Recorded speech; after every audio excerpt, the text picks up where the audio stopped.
Welcome back. So আজকের ভিডিওতে আমি আপনাদের সাথে কথা বলবো যে HTML লেআউট অ্যান্ড রেসপন্সিভ কি।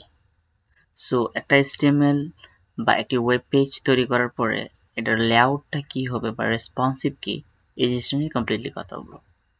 তো সর্বপ্রথম HTML লেআউট নিয়ে কথা বলবো। লেআউট বলতে কি, পুরো ভিডিওতে আমি আপনাদেরকে দেখাচ্ছি যে HTML এর যে ডিপ সেকশন, বিভিন্ন ধরনের হেডিং সেকশন, ফুটার সেকশন, বা একটা ওয়েবসাইটে আপনি ঢুকবেন, দেখবেন যে কমপ্লিটলি উপরের দিকে দেখবেন মেনু থাকে, এখানে হেডার সেকশন থাকে, তারপরে কিছু ন্যাপ থাকে, সেকশন ওয়াইজ বিভিন্ন ধরনের কাজ থাকে, যেমন নিউজ লেটার সেকশন, বিভিন্ন ধরনের ই কমার্সে দেখবেন যে প্যান্ট সিলেকশন, তারপরে শুজ, তারপরে বিভিন্ন ধরনের অ্যাকশনেবল নিচে থেকে ফুটার সেকশন, এবং সাইডে দেখবেন বিভিন্ন অ্যাডস, সাইড বা অ্যাড থাকে, বিভিন্ন ধরনের ট্যাক্স থাকে, ক্লিক করে ওই পেজ থেকে ওই পেজে যাবেন। সো এগুলোকে বলা হয় একটা লেআউট।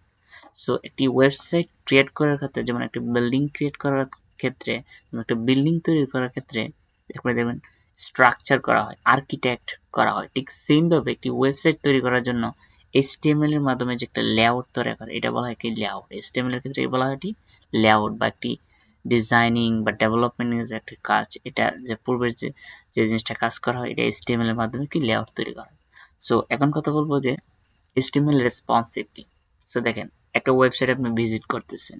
সো এখানে তিনটে ধরনের ডিভাইস আছে, একটা মোবাইল, একটা ট্যাবলেট, একটা ডেস্কটপ। সো দেখবেন আপনি বিভিন্ন ধরনের ওয়েবসাইট ভিজিট করবেন। আপনি যদি ল্যাপটপে ভিজিট করে দেখতেছেন যে এই ওয়েবসাইটটাই এক ধরনের, আবার যদি আপনি ট্যাবলেটে ভিউ করতেছেন এক ধরনের, আবার মোবাইলে ভিউ করতেছেন ঠিক আবার অন্য ধরনের।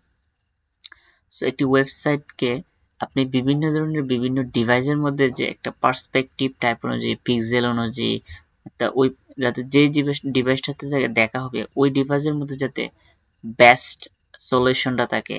যদি আপনার ডেস্কটপের বা ল্যাপটপের যে জিনিসটা, এটা যদি আপনি মোবাইলে আপনি দেখা গেল অনেক হিজিবিজি হয়ে গেছে, আপনি বুঝবেন না।